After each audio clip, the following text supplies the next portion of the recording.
Social media का बहुत बहुत बहुत आदर करती हूँ, क्योंकि मेरी जिंदगी में जितने भी न्याय मुझे मिले हैं वो सोशल मीडिया के माध्यम से ही मिले हैं, पत्रकार बंधुओं के माध्यम से ही मुझे मिले हैं। और मैं कोई अपराधी नहीं हूँ कि मैं भाग जाऊंगी या मैं छुप जाऊंगी और मैं कह दूंगी जी मेरे पास तो सबूत ही नहीं है, इसलिए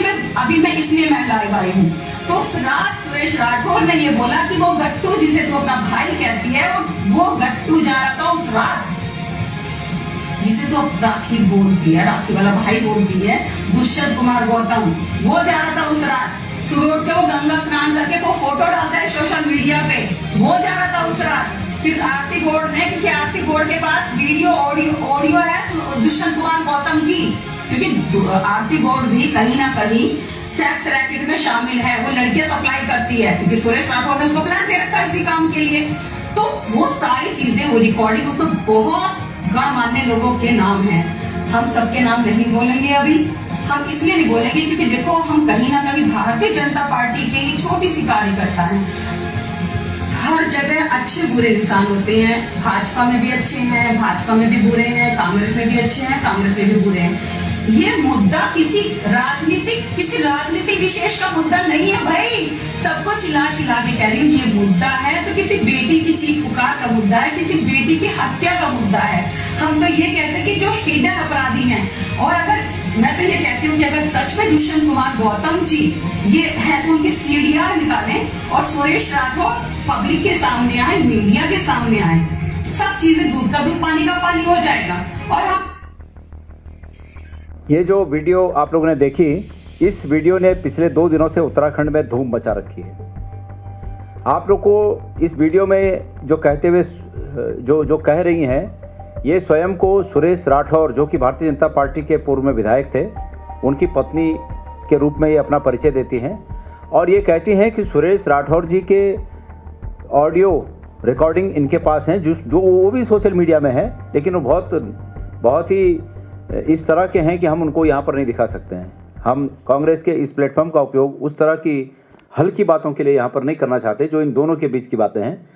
और सामाजिक रूप में उसको दिखाना भी बहुत बड़ा दिल चाहिए उसके लिए। मेरे पास तो नहीं है ऐसा दिल कि मैं इस तरह की नंगाई को दिखा सकूं जो दोनों के बीच की बातें हैं। लेकिन उस बातचीत में ये है कि सुरेश राठौर जी ये कह रहे हैं कि अंकिता भंडारी हत्याकांड में अंकिता की जो हत्या हुई,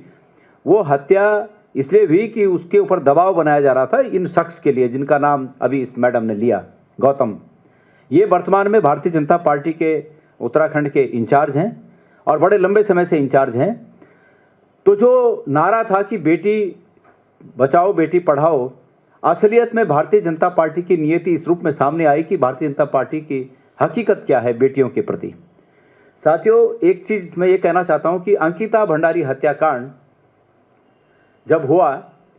उस दिन सबसे पहले शक की सुई इस रूप में जागी, ये शक इसलिए जगा कि रात को जब ये 3-4 दिन पहले उसकी वो हो गई थी, मतलब ये पता चल गया था कि वो कहीं गुम है। फिर जब उसकी बॉडी मिली तो उससे पहले ही उस कमरे को, जिस कमरे में होटल के जिस कमरे में वो रेसिडेंस के रूप में उपयोग करती थी, होटल मालिक ने जो कमरा उसे दे रखा था, उस कमरे को बुलडोजर से तोड़ा गया। बुलडोजर से तोड़ने के बाद उस कमरे के जो बिस्तर थे उस कमरे में, उन बिस्तरों को जलाने की कोशिश हुई। वो अधजले जो बचे उनको स्विमिंग पूल में डाल दिया गया। तो निश्चित रूप में ये शक प्रतीत हुआ कि ये सबूतों को मिटाने की कोशिश है। उस समय मैं स्वयं हमारे अन्य साथियों के साथ, कांग्रेस के अन्य साथियों के साथ मैं वहां गया, और जब मैंने पूरी हकीकत देखी तो मुझे ये शक हुआ कि जो सुबह से सोशल मीडिया में चल रहा है कि मुख्यमंत्री धामी अपने को वो बता रहे हैं, मतलब धाकड़ बता रहे हैं, कोई हनुमान बोल रहा था, कोई कुछ बोल रहा था, कोई कुछ बोल रहा था कि इनके पास इतनी ताकत है कि इन्होंने ऐसे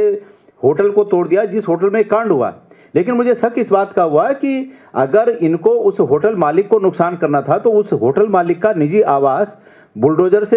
हरिद्वार में था तो बुलडोजर से वहां तोड़ते, उस होटल के उस कमरे को तोड़ने का क्या औचित्य था। तो मुझे शक हुआ कि ये सबूतों को मिटाने की साजिश है, और निश्चित रूप में आखिरकार वही सच निकला कि वो कमरा तोड़ने की जो बात थी, वो अपने को बलवान दिखाने की बात तो अलग चीज है, लेकिन वास्तविक रूप में सबूत मिटाने की साजिश थी। इन्होंने वो सबूत मिटाए। उसके बाद जब वो सबूत मिटाने पर क्वेश्चन खड़े हुए तो उसमें वहाँ की जो विधायक हैं रेणु बिष्ट, उनका नाम आया कि भाजपा की विधायक रेणु बिष्ट ने ऑर्डर किए थे। अभी ये जो मामला एक महिला, दूसरी महिला का इसमें नाम आया है,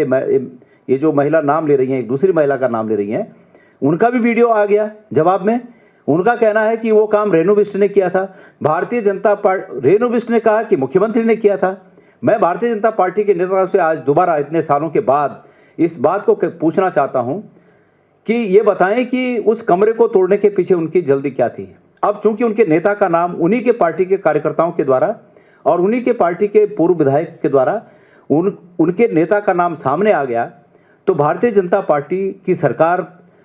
पुष्कर धामी जी की सरकार पिछले 2 दिन से आखिर कर क्या रही है।